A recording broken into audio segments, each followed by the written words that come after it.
So we're heading out to begin the mission.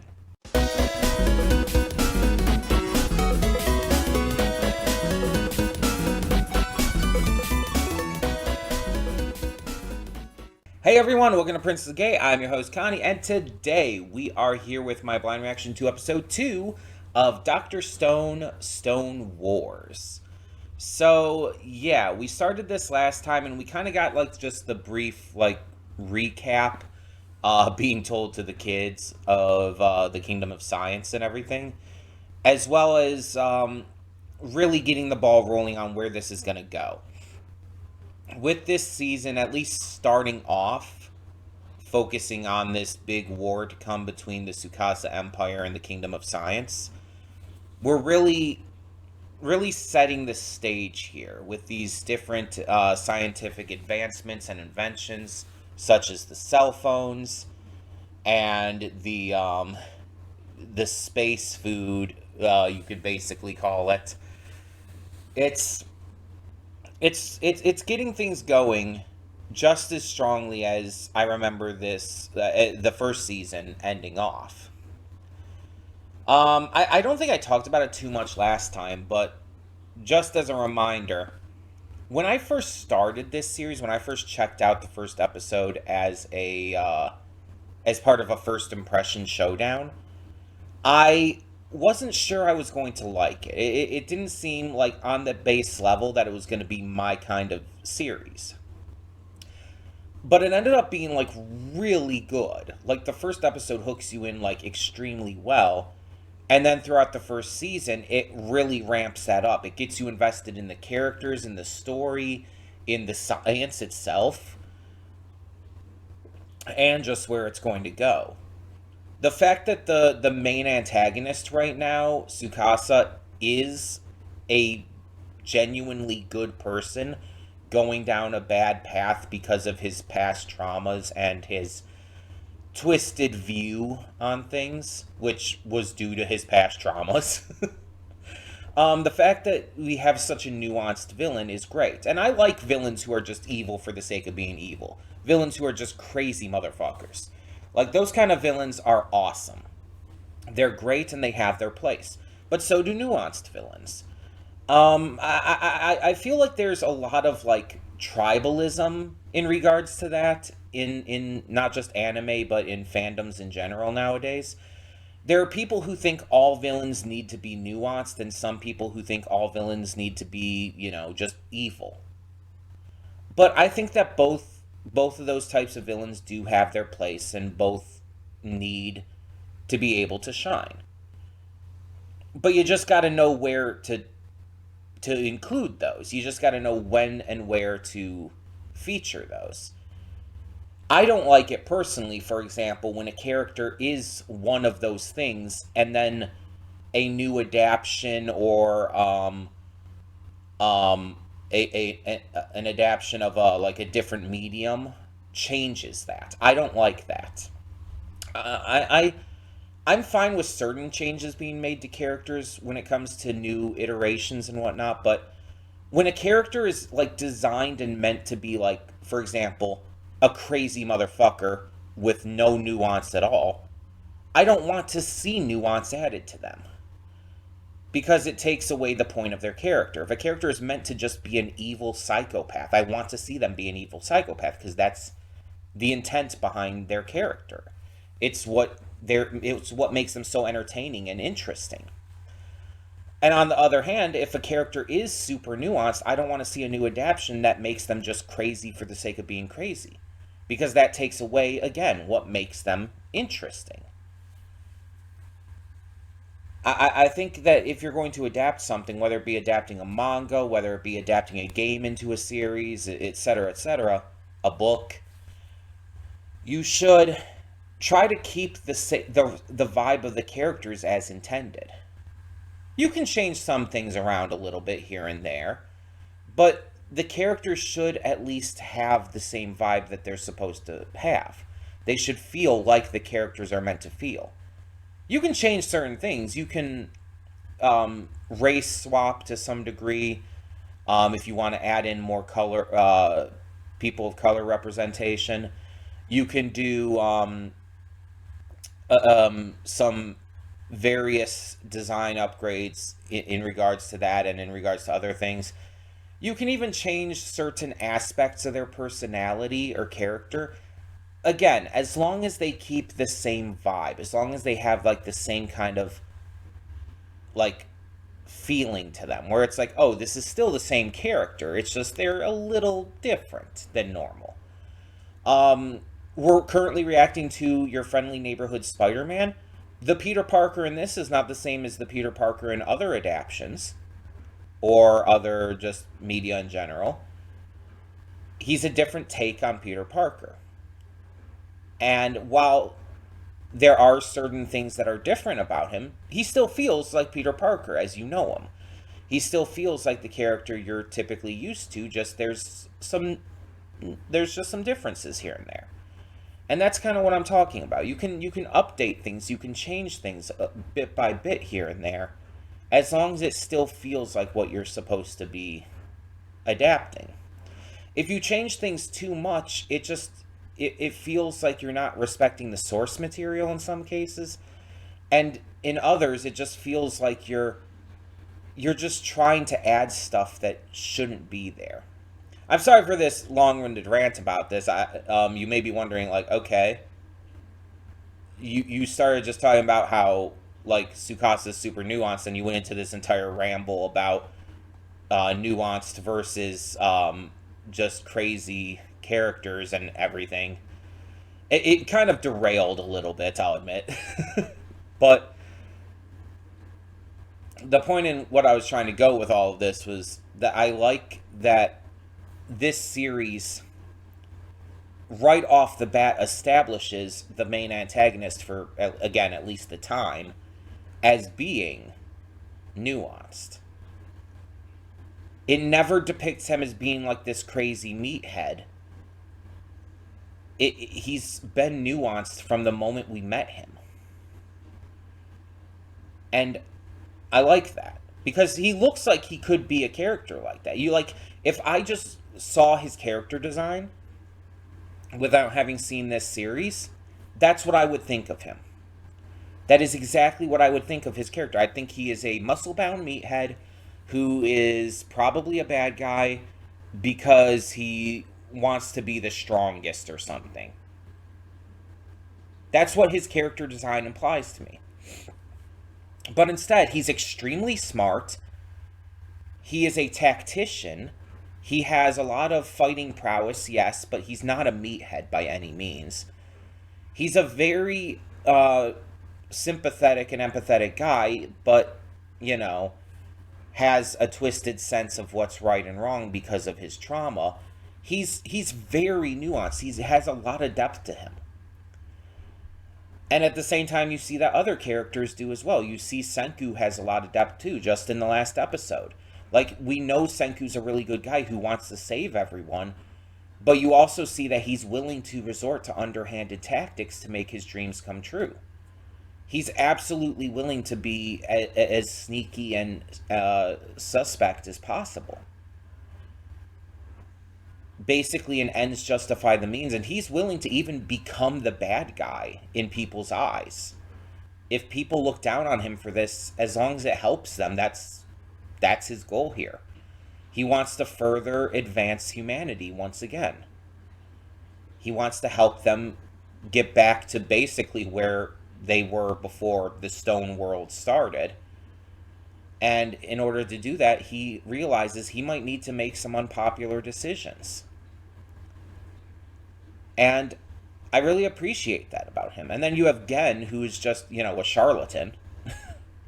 Like, he's fine with doing things that make him look bad because it's fun to him. But he's also completely bought into Senku's dreams and his goals and everything. He's fully sided with Senku. And we see that Senku's even kind of changed him a little bit. Like, he's definitely become a lot more empathetic towards people than he may have started out as. And it's these kind of depths that make this series a lot more than I ever expected it to be. And I'm not saying that this series couldn't have worked If Tsukasa were a meathead, it could have. If Senku was just, purely good and didn't do underhanded things, it could have still worked. But I think having that depth right from the start allowed it to be something more.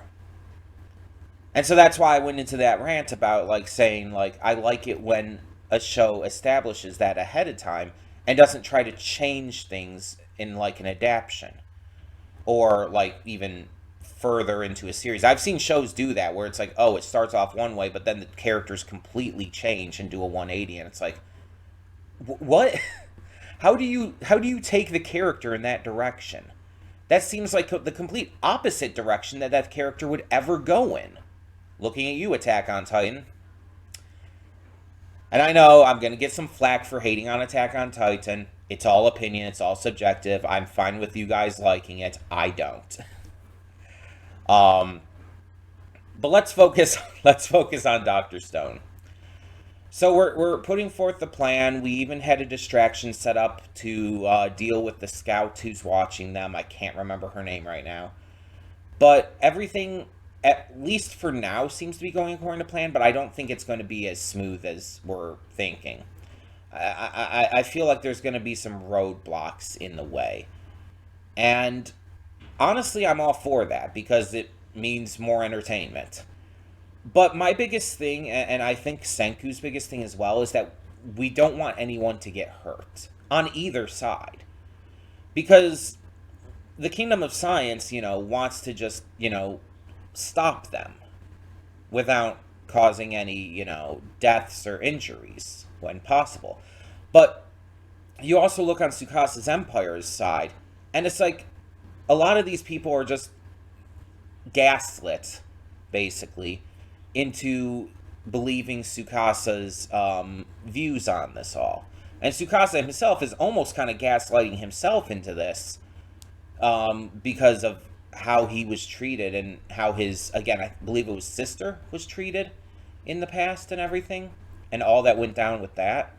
So it's like, I can't blame him, but he is in the wrong here. He is undoubtedly in the wrong. But that doesn't, again, mean he's a bad person. There are a lot of good people who do bad things in real life, too. Whether they're gaslit or brainwashed into believing and doing the things that they do, they're forced into it in some cases, etc., etc. It doesn't really matter. Sometimes it happens.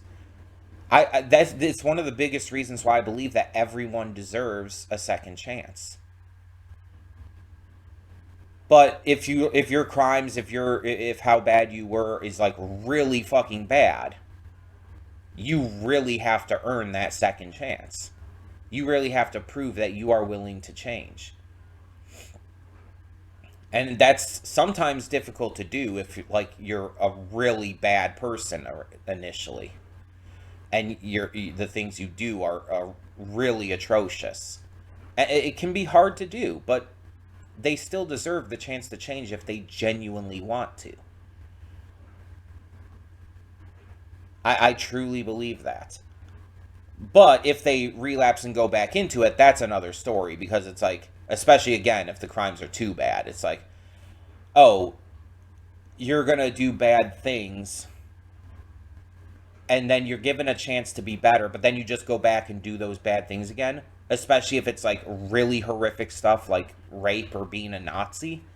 It's like, yeah, if you slip back into shit like that, you're done. You don't get another chance. But if it's something like stealing to support your family or whatnot, you can get multiple chances on that, because that's, yes, it's a crime technically, but it's for genuinely good cause, and is probably because of, reasons that you shouldn't have been put into in the first place, because of, especially in America with our government and how they treat poor people and how they do not help people, succeed and get, not wealth, but a safe amount of money to be able to support themselves and their families. The government doesn't give a shit. But I feel like I'm trailing again. Sorry for these long pre-thoughts and all. I've kind of rambled on a few things. I've kind of gotten off topic. But it is interesting how this series makes me really think about a lot of this kind of stuff, like these real life situations and concepts and ideas and whatnot. I do enjoy a show that can make me think while also just entertaining me. So let's get into this and see what episode 2 has in store for us. Hold up just a second there. Before you click that link in the description below to go to today's reaction, I want to take the moment to remind you of all the awesome content we have on the channel. Between Monday and Friday, we have a plethora of awesome series reactions, with 2 every day except Thursday. We also have movie reactions every Saturday and Sunday. I do pre-record them during the week, but upload them on the weekend. And don't forget about all the awesome gaming content over on the Princess Gaming channel. Every day of the week we have some awesome Let's Plays, we have streams, we have all kinds of great content. And please, don't forget to subscribe to the channel and to like this video if you want to see more awesome content such as this. Thank you so much for tuning in. Let's get to today's video. And we are back, and we'll begin with spoilers in 3, 2, 1, now. Yeah, I was even tearing up. I was getting emotional at the end there. Because like we'd seen them, I think, a couple times since they split up, but Taiju and Yuzuriha have kind of been like absent from most of what we have watched, most of season 1 until now. Well, yeah, the majority of season 1, and then until now, the second episode, the end of the second episode of season 2. These two have been pretty much entirely absent from the series, outside of like maybe being shown once or twice. But that's it. And considering like the series like started with initially Taiju and Senku, and then they saved Yuzuriha because of Taiju and her being a thing and everything. It's like this is kind of like what we've always imagined our main trio would be. And then, you know, obviously things change. They end up acting as spies for the Tsukasa army, and Senku goes and ends up finding the village, the Ishitani village, and taking it over and everything, and finding new friends and everyone here who we've spent most of this time with. So it's like hearing their voices again at the end, and like seeing that they're about to become, you know, characters again. It got me emotional. But also to just see that this was a success. That this plan did work out. Also seeing seeing Taiju cry and seeing even Senku get emotional. It's like that also did it for me. I do tend to get emotional when I see characters or people get emotional. It's like this infectious emotion. But I mentioned that at the end of the reaction. I believe I briefly brought it up last time too. But one of my favorite parts about Senku is that he's not actually as stoically science-minded as he kind of pretends to be. Like, Senku kind of pretends to be, like, not emotionless per se, but so focused on science and so focused on, like, his ideas and his inventions and everything, that he kind of puts on this mask to pretend that that's all he is, and that's all that matters to him. But we've seen multiple times now that that's not the case. Not only through his empathy towards people he doesn't even know and desire to save everyone, but we've seen him get emotional multiple times now. We've seen him actually, like, show how much he cares about people, and how like, you know, just kind and, like, wonderful he is. He's a genuinely good person And yeah, he's very invested in and dedicated to science. But I feel like he's a. This is going to sound like a really weird comparison, but hear me out here. You know Nami from One Piece? How Nami is super, like, obsessed with money, and, like, she, like, charges even her friends, her crewmates, whenever, like, she does anything for them or whatnot. If they borrow money from her, she always charges interest, etc., etc. But there have been multiple times in the series where Nami has foregone money for the sake of others. There's two big examples that I think of. The first one is with Alabasta, where she completely, like, kind of turned away her initial goal of getting a bunch of money from Vivi and her father, because she just ended up, like, really caring about Vivi and wanting to help her, like, for no charge, basically. And the second time, I feel, is actually even a bigger deal. At the Shabandi Archipelago, she is willing to give up every single berry that she has to save Kami from the auction house. She is not only willing to part with it, but so actively, so strongly focused on, like, using every single berry that they have. Not only that she has, but every single other member of the crew. Just to save a friend, to save someone who's important to them, to her. I truly believe that Senku would absolutely, like, turn his back on science, even if just temporarily, to save his friends.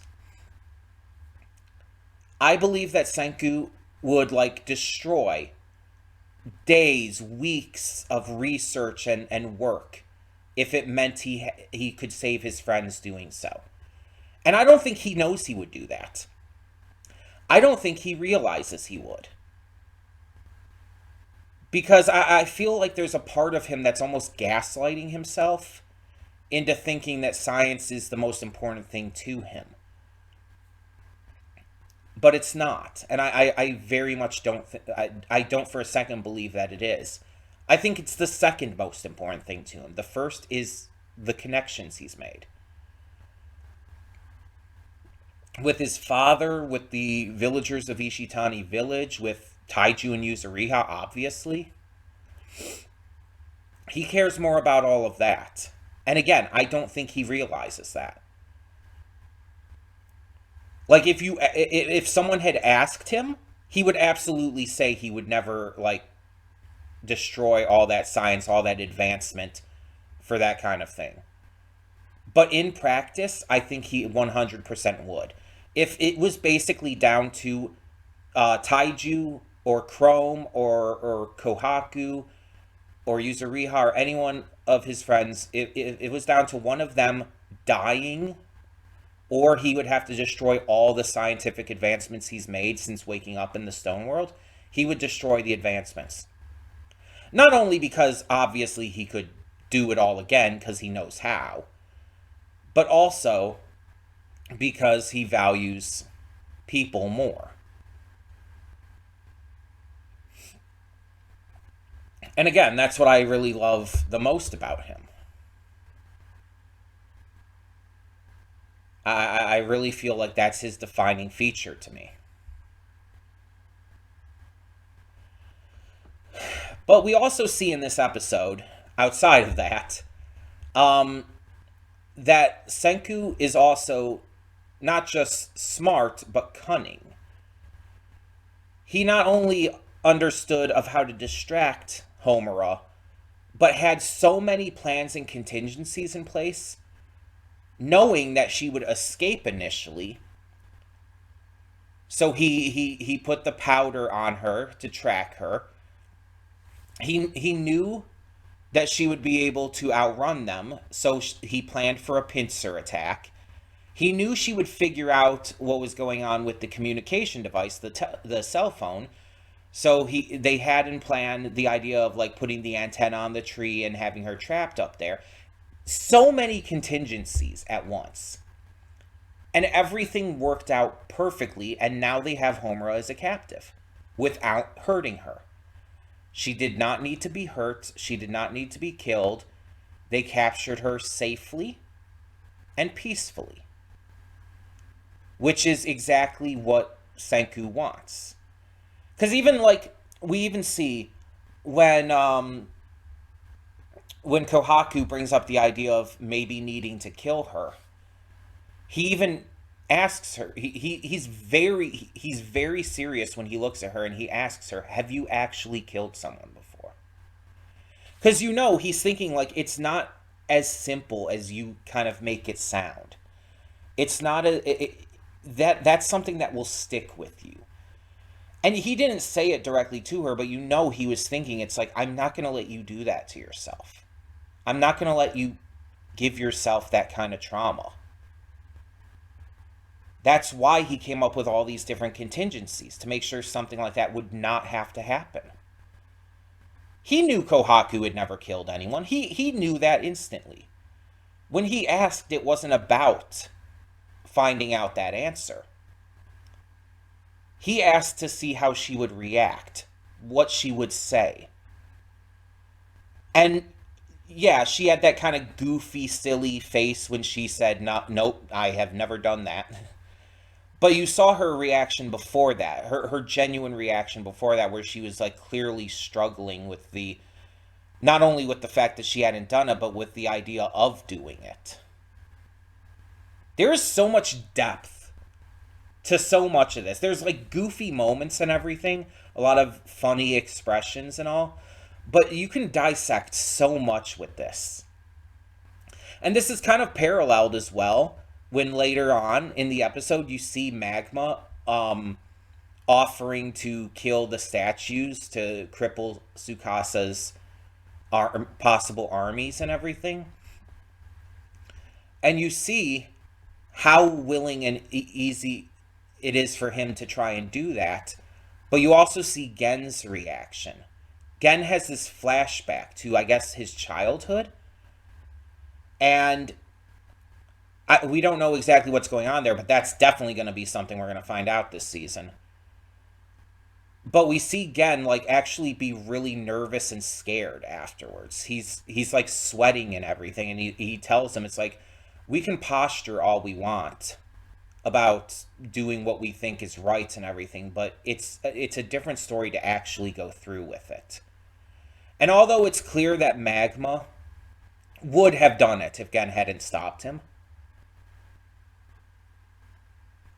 I think Magma is one of those characters who very much pushes this very heavy persona onto himself. I think he would have done it, but I also think it would have actually fucked him up from it. I think it's another case of he didn't realize that would happen, but that would have absolutely happened. Just like I don't think Senku realizes that he would forego science to help his friends. I don't think Magma realizes how fucked up that would make him.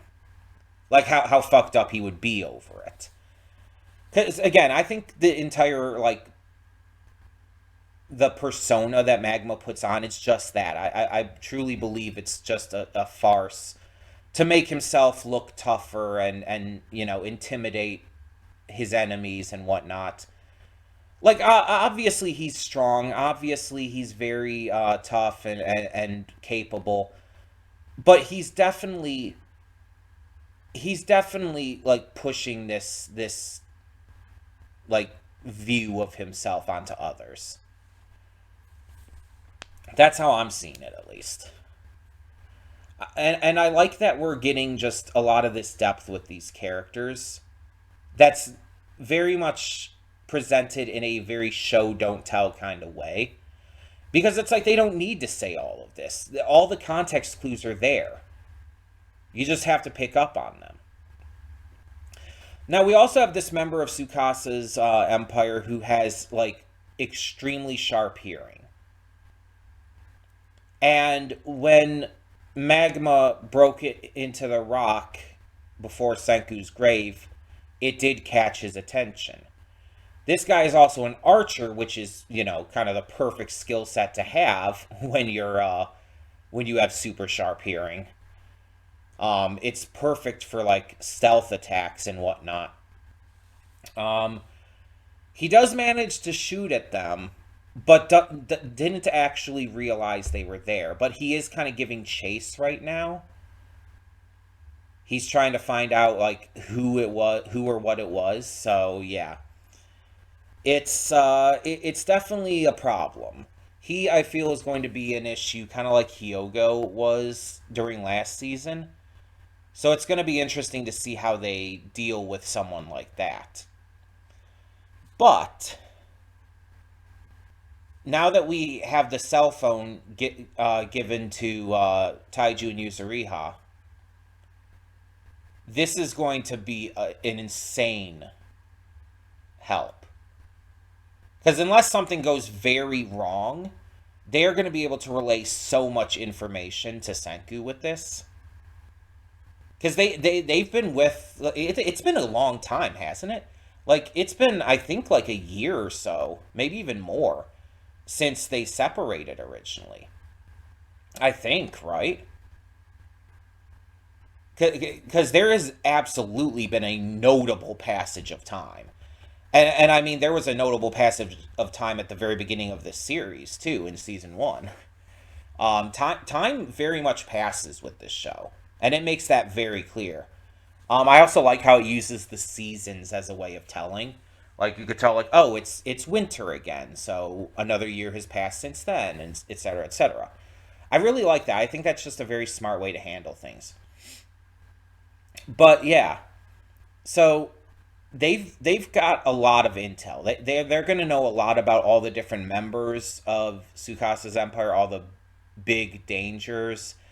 They're going to know about exactly where people are stationed, I'm sure. And they're not going to know everything, because they're probably not super high up in the empire or anything. I don't know exactly what the hierarchy would be, other than Tsukasa being at the top. Hyogo is definitely high up. And obviously, Homura is just under him. But that's about all I know. But we're definitely going to find out more, because, again, Taiju and Yuzuriha will be able to, like, give us a lot of information. So, yeah, we also get a couple new inventions, of course, in this one. We get, like, a flashbang and everything. We get the powder as a way of tracking. We get a black light to help see the powder outside of the certain times of day. It's like we're continuing to show these different experiments just super casually. And I said this a lot in season 1, but from what I've heard, the science in this is actually super accurate. Like, it's actually, like, really damn accurate and something you could easily do. If you found everything you needed to do it. Which is really interesting. But it's like, I guess for the most part, you probably wouldn't have a reason to do most of the things in this. Or the opportunity to get what you needed. Obviously, they're lucking out finding everything they need pretty fairly easily. So, yeah. It's very fun, though. It's very interesting, and I'm very curious to see what kind of other experiments and inventions and stuff we get. The cell phone is probably the craziest one so far. Like, out of everything they've created, the cell phone is definitely the one that I'm the most surprised about. The fact that it seems to work pretty damn well as well. So it's going to be interesting to see, like, how much more advanced.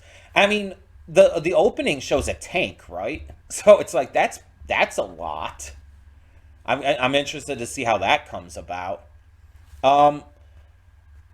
But yeah, we got the confirmation in this that Homura was a gymnast when she before the Stone World, which we already figured out from the opening, so not a surprise.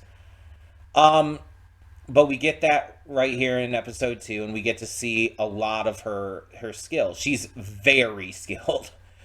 Like, not all gymnasts are necessarily that skilled at it. And mind you, of course, there is some anime logic at play, like just her being able to use her gymnast skills to like traverse treetops and stuff. It's like, I don't know about that. But yeah, you have some anime logic mixed in as well. And I mean, we don't technically know how long she was out of her stone body, right? So she could have practiced all of that too, to be fair. Because she was probably like made a scout pretty early on, and then started working under Hyogo, and so she was probably like training herself to do this. I can imagine. I do love the moment though where she tries to um, trick Senku into letting her go by saying, "Watch where you're touching," and he's like, "Ma'am, try that on someone else. Maybe after we get this world back up and running, then I'll play along with that." But it's like, yeah, Senku, I don't think is interested. um, Senku, it kind of reads as he could possibly be Ace to me. Um, I'm not saying he necessarily is, but I could absolutely see it. He could also be just such a workaholic that it's just not in his mind right now to think about stuff like that. Because he did say like once everything's back up and going well, the world's kind of restored. He might think about playing along with that, but the way he said it was also like, not really mocking, but kind of like joking about it. So I feel like I don't know. I kind of get those Ace vibes from him. I mean, it's not like, I don't know, Magma or Taiju, who are, let's be honest, horny on main. Uh, those two are not Ace by any means. Specifically those two. And I don't see Gen as being anywhere near Ace either. I think Gen likes the ladies for sure. So it's like, the really, Senku's the only one I could see as Ace. And I do see it. I can see it.